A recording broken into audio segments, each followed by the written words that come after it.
వరకు కూడా సైన్స్ లేకుండా మనం ఉండలేము.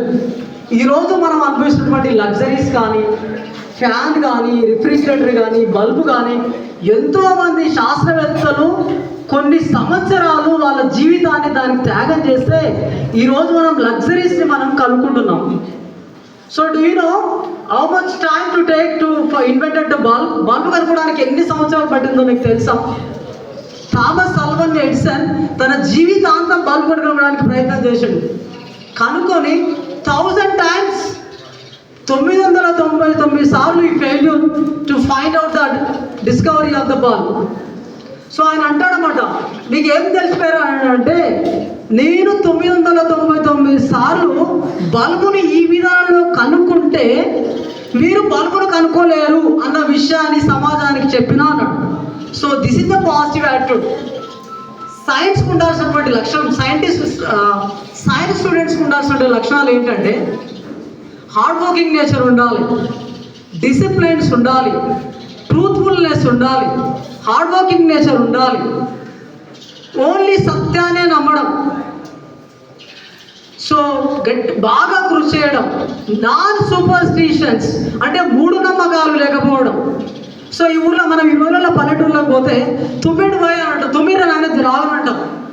మనం ఏం చెప్పాలంటే, సైన్స్ ప్రకారంగా తుమ్మినా ఏంగా కాదు, నేనే ఎగ్జాంపుల్ అని చెప్పాలి. కావాలంటే మీరు తుమ్మండి, నేను పోతా, నాకేమన్నా అయితే అప్పుడు మీరు నమ్మకంగా అని చెప్పాలి, నేను ఎట్లనే చెప్తా. సో సైన్స్ ఉండాలంటే నమ్మనా లేదంటే మూడు నమ్మకాలని మనం కొట్టేయాలి. సో నిమ్మకాయ తీసుకొని మనం జనరల్గా కాడితే, చాకు తీసుకొని కొడితే అలాగే రక్తం కాడుతుంది, ఎట్లా వస్తుంది అది? యాజ్ ఎ సైన్స్ స్టూడెంట్స్కి మనం ప్రూవ్ చేయాలి. సో ఒక చాకుని గులాబీ దానికి అంటించి లేదా ఒక యాసిడ్లో పెట్టి దాంట్లో పెట్టి మనం కత్తితో కోస్తే ఏమవుతుంది? రక్తం వస్తుంది, రక్తంలా కనిపిస్తుంది, రక్తం కాదు.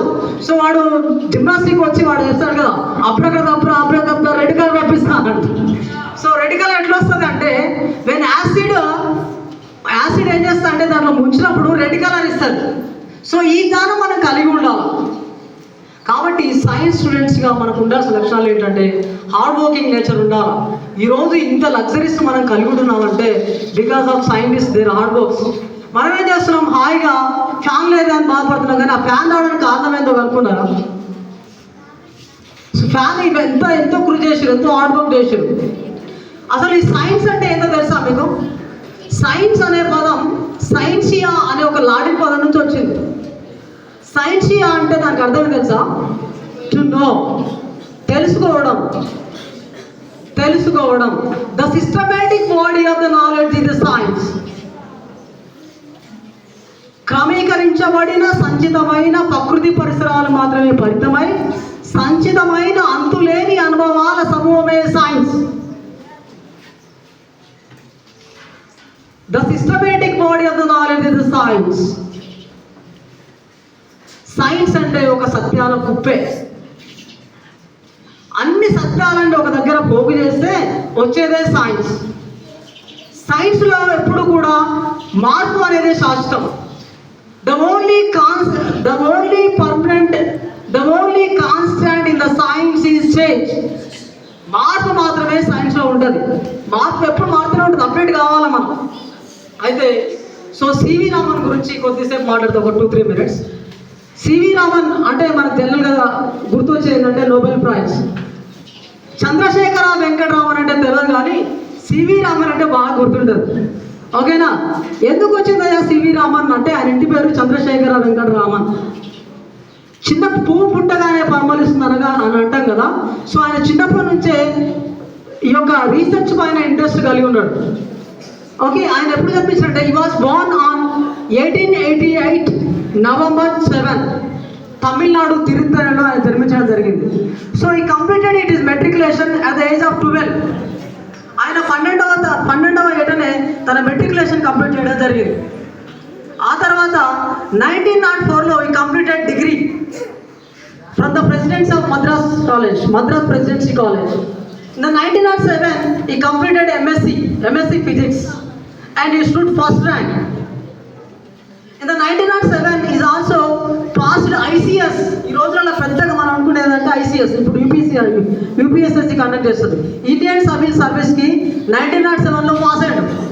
ఎంఎస్సీ ఫిజిక్స్ కంప్లీట్ అయింది, వెంటనే ఐసీఎస్లో ఆయన జాయిన్ కావడం జరిగింది. ఐసీఎస్లో ఆయనకున్న డిసిగ్నేషన్ ఏంటో తెలుసా?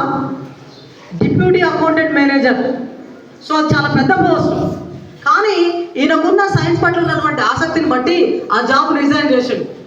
సో ఫస్ట్ ఏం చేసినంటే మార్నింగ్ టైంలోనేమో జాబ్ చేసేవాడు, మళ్ళీ రాత్రిలో పోయి మళ్ళీ సైన్స్ పైన ప్రయోగాలు చేస్తుండేవాడు. అది ఆయన పైన ఉన్నటువంటి మక్కువ. మనం ఈ రోజంతా కూడా చదువుకోవడానికి టైం ఇస్తే చదవం, బయట తిరుగుతుంటాం, అక్కడక్కడ తిరుగుతుంటాం, ఏం చేస్తుంటాం. కానీ ఆ రోజుల్లో సైంటిస్ట్ ఏం చేసి తెలుసా? మార్నింగ్ అంతా పనిచేసేది, మళ్ళీ నైట్ పూట ల్యాబొరేటరీలో కలిపేది. మ్యాక్సిమం 24 hours ఈ spending is laboratory. Maximum in is time 24 hours is doing works. So అందుకే హార్డ్ వర్క్ నేచర్ ఉండాలి. రామన్ చూసి మనం నేర్చుకోవాలంటే హార్డ్ వర్క్ ఉండాలి. ఒక టైం పక్కన జాబ్ చేస్తున్నాడు, మరొక పక్కన ప్రయోగాలు చేస్తూనే ఉన్నాడు. ఇట్లయితే కనుక బాగాలేదని చెప్పేసి ఈ రిజైన్ హిస్ జాబ్. ఐసీఎస్ మామూలు విషయం కాదు. ICS Indian civil services. He resign his job for ICS and he joined a physics professor in Madras University, Calcutta university. ఆయన భౌతిక ప్రొఫెసర్గా జాయిన్ కావడం జరిగింది వాళ్ళ విజ్ఞాన శాస్త్రం పట్ల. సో ఆ విధంగా చేసుకుంటూ పోయాడు. At the age of 18 so ఆయన రాసినటువంటి మ్యాగజైన్ లండన్ ఫిలాసఫికల్ మ్యాగజైన్లో ఒక కాంతి పైన ఒక అంశం మ్యాగజైన్ పబ్లిష్ అయింది లండన్లో. London philosophical magazine. ఇది is not big small issue. At the age of 18 తర్వాత ఏం జరిగిందంటే ఈ విధంగా చేస్తూ పోయి ఒకసారి ఇందాక మనం ఆల్రెడీ సార్ చెప్పిండు, లండన్ నుంచి పోతూ వచ్చినప్పుడు సముద్రం చూస్తున్నప్పుడు సముద్రం నీళ్ళు ఎందుకు నీలంగా ఉందన్నాడు.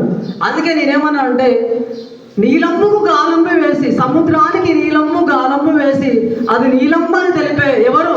సివి రామన్. ఎందుకు సముద్రం యొక్క నీళ్లు కానీ ఆకాశం కానీ నీలంగా ఉంటుందంటే సార్ అన్నట్టు scattering of the light, scattering కాంతి పరిక్షేపణం. సో అన్నిటినీ లైట్స్ తీసుకొని అది ఒక లైట్ని వెదజల్లుతుంది. సార్ ఆల్రెడీ చెప్పిండు ఎందుకు నీలంగా ఉంటుంది అని. సో ఆకాశం నీలం ఎందుకు ఉంటుంది అంటే ఆకాశంలో నైట్రోజన్ ఆక్సిజన్ ఉంటుంది. ఏముంటాయి? నైట్రోజన్ పర్సెంటేజ్ ఎంత? 79%. Okay, 79 or 71 something. So subject to correction. కాబట్టి ఎక్కువగా ఏముంటుంది వెదర్లో? ఏది ఉంటుంది? నైట్రోజన్ యొక్క వేవ్ లెంత్ బ్లూ వేవ్ లెంత్కి ఈక్వల్ ఉంటుంది. నైట్రోజన్ యొక్క వేవ్ లెంత్ బ్లూ కలర్ యొక్క వేవ్ లెంత్కి ఈక్వల్ ఉంటుంది. అందువల్ల ఆకాశం ఈవినింగ్ టైంలో ఎందుకు ఉంటుంది? బ్లూ రంగులో ఉంటుంది. మరి ఆకాశం ఒకసారి మొత్తం నల్లగా ఉంటుంది. ఎందుకని అప్పుడు ఏ లైట్ కూడా వెదజల్లదు. So scattering of the light అని చెప్పాడు. కాంతికి 7 ధర్మాలు ఉంటాయి. చాలా పెద్ద టాపిక్ అది. So reflection, refraction, dispersion, scattering of the light. So 7 properties are there. So ఇవన్నీ చెప్పిండు scattering of the light. But he didn't gave for the Nobel prize for not scattering of the light. దేనికి వచ్చింది Nobel prize? Raman effect. Very good. మరి Raman effect ఏం చెప్తుందానా? Raman effect ఏం చెప్తుంది తెలుసా? So change of the wave length, it's wave length of the light when light travels the transparent medium of the solids, liquids and gases, it changes its wavelength. కాంతి పారదర్శకమైన ఘన ద్రవ పదార్థాలు గుండా పోయినప్పుడు దాని ధర్మాన్ని మార్చుకుంటుందని చెప్పేదే Raman effect. So Raman effect ఎప్పుడు కనుక్కున్నాడు అయ్యా దీన్నంటే ఎనీబడి నో? 1928 February 28న he discover the Raman effect. గట్టిగా చెప్పండి కొట్టాలి సివి రామన్కి. డిస్కవర్ రామన్ ఎఫెక్ట్ 1928 February 28న. అందువల్ల February 28న we are celebrating science day. So because of not his birthday, ఆయన బర్త్డే రోజు చెప్పుకోలేదు. ఆ తర్వాత వెంటనే 1929లో ఒక అవార్డు వచ్చింది. ఏం అవార్డు వచ్చింది? నైట్వుడ్ అవార్డు వచ్చింది. ఇది ఎవరు ఇస్తారు? ఇది లండన్ వాళ్ళు ఇస్తారు, నైట్వుడ్ అవార్డు. అండ్ 1924లో సార్ చెప్పినట్టు ఇంతమందుకు ఆయన ఒక రాయల్ అకాడమీలో ఒక మెంబర్గా సెలెక్ట్ అయ్యాడు. ఈ selected as a royal society member in the year of 1924. తర్వాత 1928లో he discovered the Raman effect in February 28. And 1929 he got knighthood award. And 1930 he got what? Nobel Prize. Very good, Nobel prize. 1930లో ఆయనకు Nobel praise వచ్చింది. ఆ తర్వాత 1943లో ఆయన ఒక institute పెట్టిండు బెంగళూరులో. దాని పేరే RRI. RRI అంటే ఏంటి?